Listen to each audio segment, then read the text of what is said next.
दोस्तों नमस्कार, Z plus में आपका स्वागत है। आज बात करेंगे संविधान की धारा 14 का, जिसके अंतर्गत सभी को समानता का अधिकार प्राप्त है, यानी equality before law and equal protection of law. यह है विधि के समक्ष समानता का अधिकार और विधि का समान संरक्षण। यह टॉपिक प्रीलिम्स और मेंस दोनों के लिए इम्पोर्टेंट है। दोस्तों, पॉलिटिकल साइंस की भाषा में देश को राज्य कहते हैं और जिन्हें हम राज्य कहते हैं उन्हें प्रांत कहा जाता है। इस वीडियो में जहां भी राज्य शब्द आए तो उसका आशय होगा देश, तो राज्य शब्द का प्रयोग देश के लिए है। दोस्तों, आप सभी से एक छोटी सी गुजारिश, यदि आपने मेरे चैनल को अभी तक सब्सक्राइब नहीं किया है तो प्लीज़ सब्सक्राइब कर लें और बेल आइकन को भी प्रेस कर दें ताकि आपको मेरे वीडियोस मिलते रहें। आते हैं पॉइंट पर। दोस्तों, संविधान के अनुच्छेद 14 के अनुसार state shall not deny to any person the equality before law and the equal protection of law within the territory of India, यानी राज्य भारत के इस भूमि क्षेत्र में किसी को भी विधि के समक्ष समानता और विधि के समान संरक्षण से वंचित नहीं करेगा। दोस्तों, इसमें दो भाव हैं। पहला विधि के समक्ष समानता और दूसरा है विधि का समान संरक्षण। वैसे देखने पर ये एक जैसे लग सकते हैं, पर ये हैं बिल्कुल अलग। विधि के समक्ष समानता एक नकारात्मक भाव उत्पन्न करता है, जैसे धर्म, जाति, पंथ के आधार पर किसी भी व्यक्ति के पक्ष में किसी भी विशेषाधिकार का न होना, यानी कानून की नज़र में सभी समान होंगे। दूसरी अवधारणा जो कहती है कि सभी को विधि का समान संरक्षण प्राप्त होगा, वास्तव में बहुत ही बड़ा और सकारात्मक भाव उत्पन्न करता है, जिसका अर्थ है समान परिस्थितियों में सभी के साथ समान व्यवहार का अधिकार होना।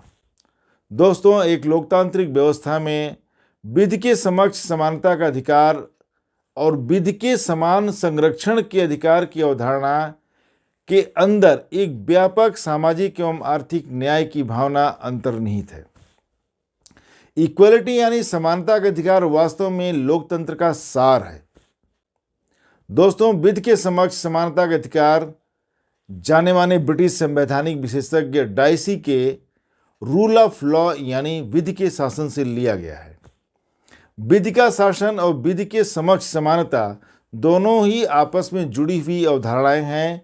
विधि के शासन के बगैर विधि के समक्ष समानता का अधिकार संभव नहीं है। संविधान भारत के भूमि क्षेत्र में सभी व्यक्तियों के समान होने की घोषणा करता है, जिसका सीधा तात्पर्य है कि भारत भूमि पर किसी भी प्रकार का किसी भी व्यक्ति या व्यक्तियों के लिए कोई विशेषाधिकार यानी प्रिविलेज नहीं होगा। इसका अभिप्राय यह भी है कि संपूर्ण भारत क्षेत्र में कोई भी व्यक्ति देश के कानून से ऊपर नहीं होगा और प्रत्येक व्यक्ति, चाहे उसका पद और स्तर यानी रैंक एंड स्टेटस कुछ भी हो, वह देश के साधारण कानून के अधीन होगा, किसी भी न्यायालय के प्रति उत्तरदायी होगा। इसका यह भी तात्पर्य है कि प्रधानमंत्री से लेकर एक किसान और मजदूर तक स्वयं द्वारा किए गए गैर कानूनी कार्यों के लिए समान रूप से जिम्मेदार होंगे। यहाँ पर यह भी स्पष्ट है कि इस मामले में सरकारी अधिकारी और निजी व्यक्तियों में कोई अंतर नहीं है। कानून की दृष्टि में सभी समान होंगे। दोस्तों, ध्यान देने का बात यह है कि विधि के समक्ष समानता का अधिकार का कदापि अर्थ यह नहीं है कि सभी के बीच संपूर्ण समानता यानी एब्सोल्यूट इक्वलिटी हो, जो कि प्राकृतिक रूप से असंभव है। भारतीय संविधान का अनुच्छेद 14 समानता का अधिकार देता है, न कि समरूपता का। साथ ही यह भी उम्मीद नहीं करता कि विधायिका यानी संसद की कानून बनाने की प्रक्रिया पूरी तरह से वैज्ञानिक एवं तार्किक हो।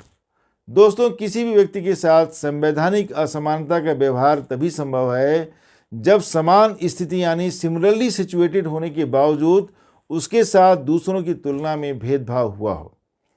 विधायिका द्वारा कानून बनाते समय समाज का वर्गीकरण पूरी तरह गणितीय परिशुद्धता यानी मैथमेटिकल प्रिसीजन पर आधारित हो, ऐसा संभव नहीं है। असंख्य परिस्थितियों, समृद्ध अनुभवों एवं जन समर्थन की ताकत के आधार पर विधायिका को अपना विवेकाधिकार प्रयोग करने की पर्याप्त स्वतंत्रता होती है।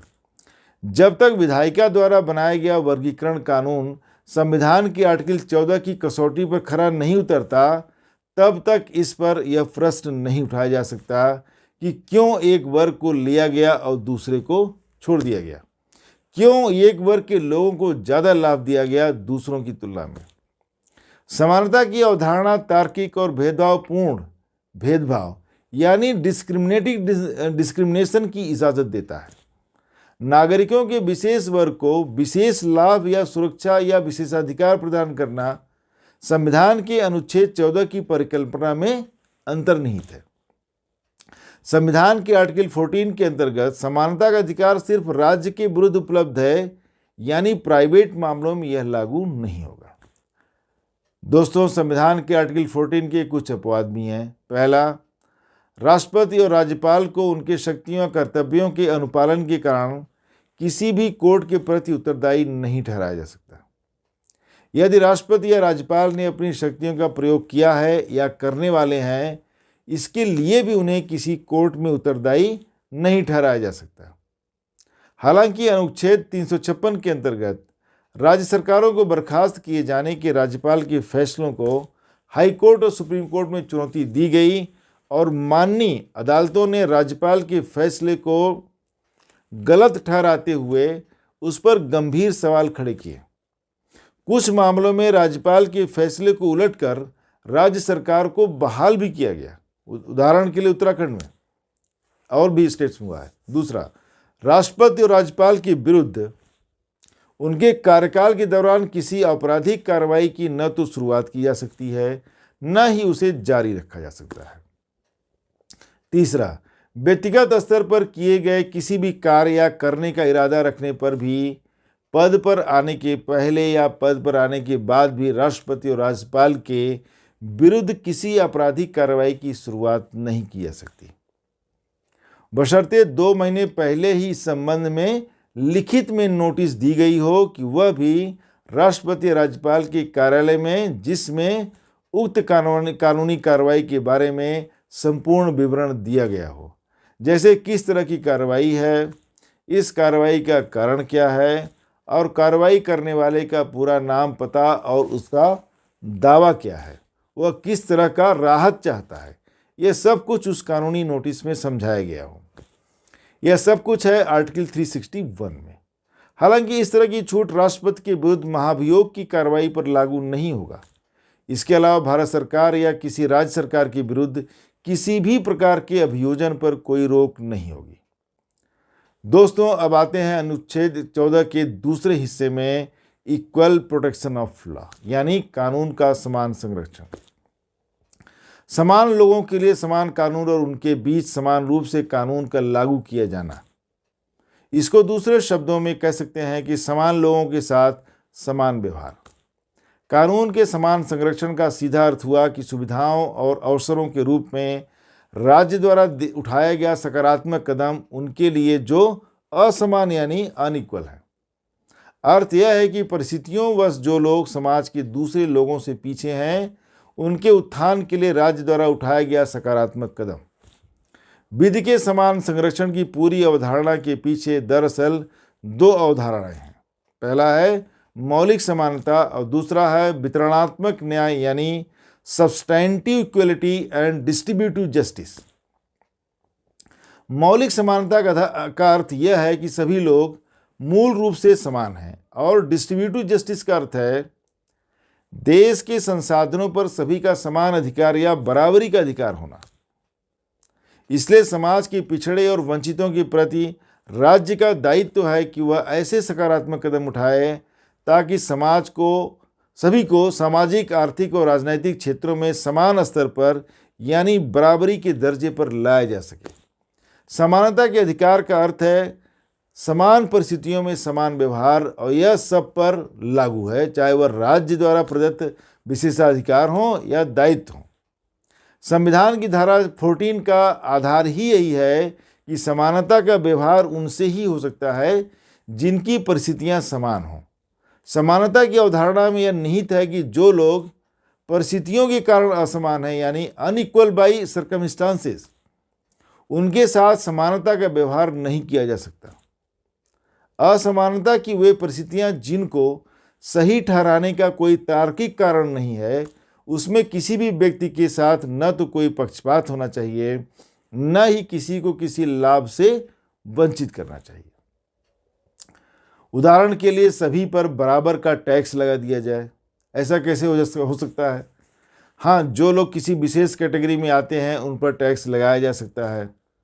दोस्तों, संविधान का आर्टिकल 14 कहता है कि वर्ग आधारित कानून नहीं बनना चाहिए, बल्कि कानून बनाने के लिए वर्गीकरण किया जा सकता है।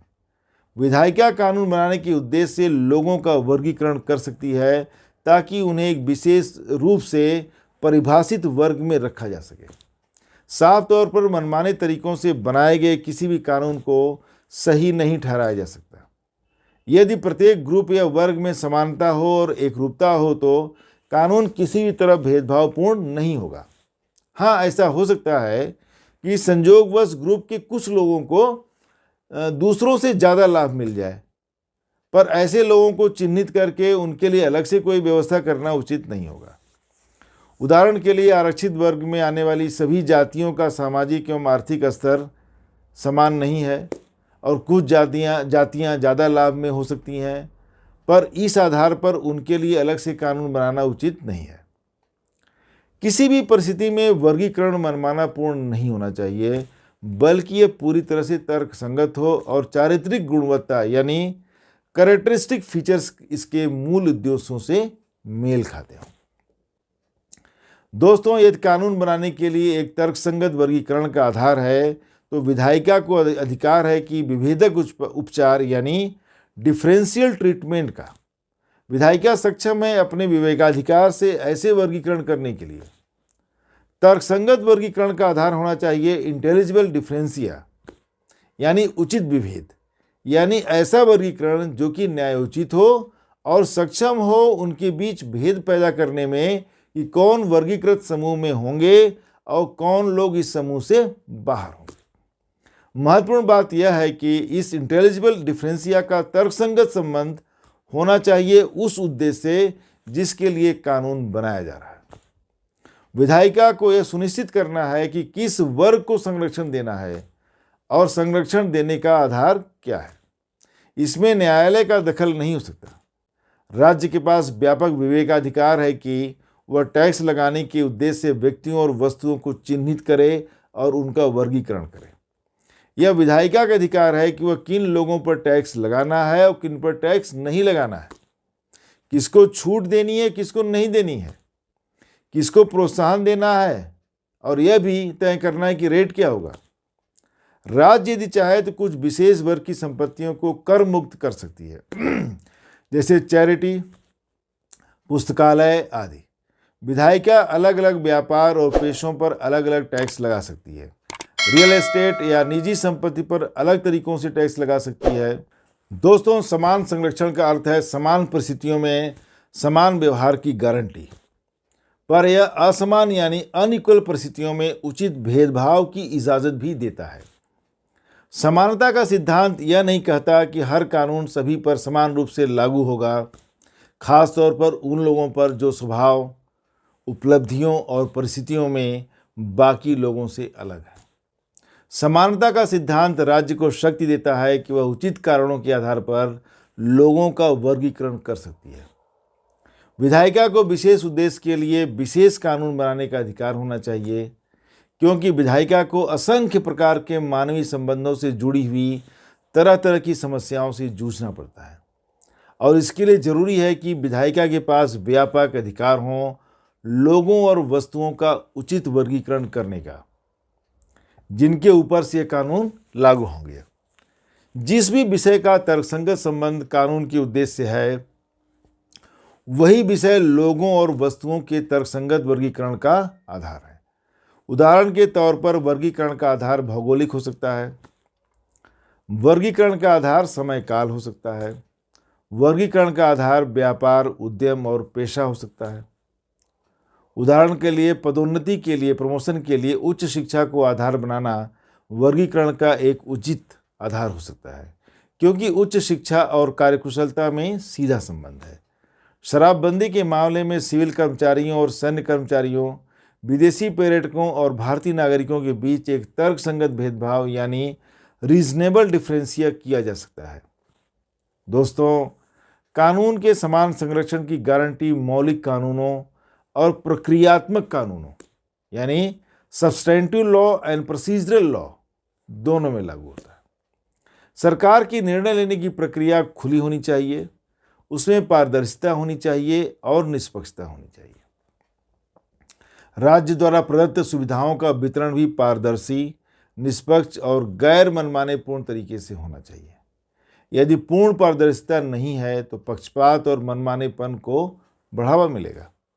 एक आदर्श शासन व्यवस्था में राज्य के निर्णयों में समता, न्याय और निष्पक्षता दिखनी चाहिए। विधि के शासन पर आधारित सभ्य समाज में शासकीय निर्णयों में पारदर्शिता के साथ साथ ईमानदारी का भाव होना चाहिए। शासकीय निर्णयों में न्याय, निष्पक्षता और गंभीरता झलकनी चाहिए। शासन को मिले वैधिक विवेकाधिकार का प्रयोग न्यायपूर्वक, निष्पक्ष और तर्कसंगत होने के साथ साथ कानून द्वारा निर्धारित सीमाओं के अंदर होना चाहिए। किसी विषय पर स्पष्ट कानून न होने पर सरकार का निर्णय निष्पक्ष एवं तार्किक होना चाहिए। शासकीय व्यवस्था में भेदभाव का अर्थ हुआ समान परिस्थितियों में होने के बावजूद लोगों का बिना तर्क वर्गीकरण, ताकि कुछ लोगों को लाभ पहुंचाया जा सके। दोस्तों, संविधान के अनुच्छेद 14 को एक सीमा से ज़्यादा खींचना प्रशासन के कुशल संचालन में बाधक है। यदि किसी मामले पर कानून की साधारण प्रक्रिया से हटकर कोई भेदभावपूर्ण वर्गीकरण किया जाता है, लेकिन यह तर्कसंगत होने के साथ साथ समाज के व्यापक हित में हो, तो ऐसे भेदभावपूर्ण वर्गीकरण की अनुमति दी जा सकती है। उदाहरण के तौर पर यदि किसी अपराधी को शहर की शांति के लिए खतरा हो या उसके डर से न्यायिक प्रक्रिया के निष्पक्षतापूर्ण संपादन में बाधा उत्पन्न होने की खतरा हो, उसे शहर से निकालने का आदेश दिया जाता है, तो ऐसे व्यक्ति को शहर निकाला घोषित करना समानता के अधिकार का उल्लंघन नहीं होगा। दोस्तों, स्पेशल कोर्ट्स बिल 1978 के संदर्भ में सुप्रीम कोर्ट ने कहा कि देश में इमरजेंसी 25 जून 1975 से 27 मार्च 1977 के दौरान सरकारी अधिकारियों द्वारा किए गए अपराधों के त्वरित निस्तारण के लिए विशेष अदालत का गठन एक तर्कसंगत वर्गीकरण है, क्योंकि आपराधिक मामलों में त्वरित निस्तारण और अभियोजन देश के संविधान और लोकतंत्र के व्यापक हित में है। साथ ही सुप्रीम कोर्ट ने स्पष्ट किया कि इसमें इमरजेंसी की घोषणा के पहले के मामलों को शामिल करना असंवैधानिक होगा, क्योंकि इस वर्गीकरण का इस बिल के उद्देश्य से कोई मेल नहीं है। कानून के समान संरक्षण का अर्थ है कानून द्वारा किसी भी प्रकार के मनमानेपूर्ण भेदभाव का न होना, साथ ही इसके लागू करने के तरीकों में भी कोई भेदभाव न होना। यदि कोई कानून स्वयं भेदभावपूर्ण नहीं है, लेकिन इसको लागू करने वाला सरकारी अधिकारी इसे लागू करता है किसी व्यक्ति के विरुद्ध उसको नुकसान पहुंचाने के इरादे से, न कि जिस उद्देश्य के लिए कानून बना है, इस स्थिति में पीड़ित व्यक्ति समानता के अधिकार के उल्लंघन के आधार पर उसे कोर्ट द्वारा निरस्त करा सकता है, बशर्ते उसे कोर्ट में यह सिद्ध करना होगा कि आरोपी अधिकारी ने उसे नुकसान पहुंचाने के उद्देश्य से कानून लागू किया। कानून द्वारा प्रदत्त विवेकाधिकार का प्रयोग अधिकारियों द्वारा तर्कसंगत तरीके से सार्वजनिक हित में ही किया जाना चाहिए और हर निर्णय के पीछे का कारण स्पष्ट होना चाहिए।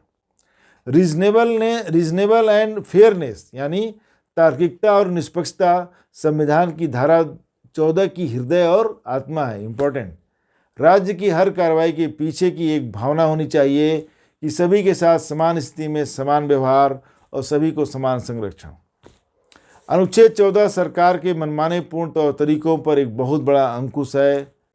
दोस्तों, आमतौर पर कोर्ट्स सरकार की नीति निर्धारण में कोई हस्तक्षेप नहीं करती हैं। हाँ, यदि नीतियां साफ तौर पर मनमानापूर्ण, अतार्किक, भेदभावपूर्ण और संवैधानिक प्रावधानों का उल्लंघन करती हों तो कोर्ट का हस्तक्षेप संभव है। दोस्तों, यदि किसी पार्टी ने गलत तरीके से कोई लाभ ले लिया हो तो इस आधार पर कोई दूसरा भी लाभ लेने का दावा नहीं कर सकता। ऐसा दावा न सिर्फ एक गलत को सही ठहराने की कोशिश होगी, बल्कि एक गलत व्यवस्था को कायम रखने का प्रयास होगा। ऐसे मामलों पर कोई भेदभाव नहीं होगा। गलती को दोहराना एक और गलती है। दोस्तों, राज्य की जिम्मेदारी है कि वह देश के नागरिकों के मन से भेदभाव और मनमानेपन के भय को दूर करे। अनुसूचित जातियों और जनजातियों के पक्ष में प्रोटेक्टिव डिस्क्रिमिनेशन वास्तव में सामाजिक आर्थिक न्याय की संवैधानिक व्यवस्था का हिस्सा है, ताकि उन्हें राष्ट्र की मुख्य धारा से जोड़ा जा सके और एक ऐसे समाज का निर्माण किया जा सके जहां सभी की गरिमा समान हो। विधि निर्माण और विधि निर्माण को अवैध घोषित करने के मामले में आर्टिकल 14 के दो पक्ष हैं। पहला है अवैध वर्गीकरण के आधार पर और दूसरा है कार्यपालिका को अत्यधिक शक्तियों का हस्तांतरण बिना किसी उचित मार्गदर्शन के, चाहे वह डेलीगेटेड लेजिस्लेशन हो या प्रशासनिक आदेश जारी करने का अधिकार। यदि बिना किसी उचित मार्गदर्शन या नियंत्रण के अधिकार प्रदान किए जाते हैं तो यह आर्टिकल 14 का उल्लंघन होगा। दोस्तों, इसी के साथ वीडियो समाप्त करते हैं। आपने अगर मेरे चैनल को सब्सक्राइब किया तो मुझे आपका सपोर्ट मिलेगा। मिलते हैं नए टॉपिक पर नेक्स्ट वीडियो में। तब तक अपना ख्याल रखिए। नमस्कार, धन्यवाद।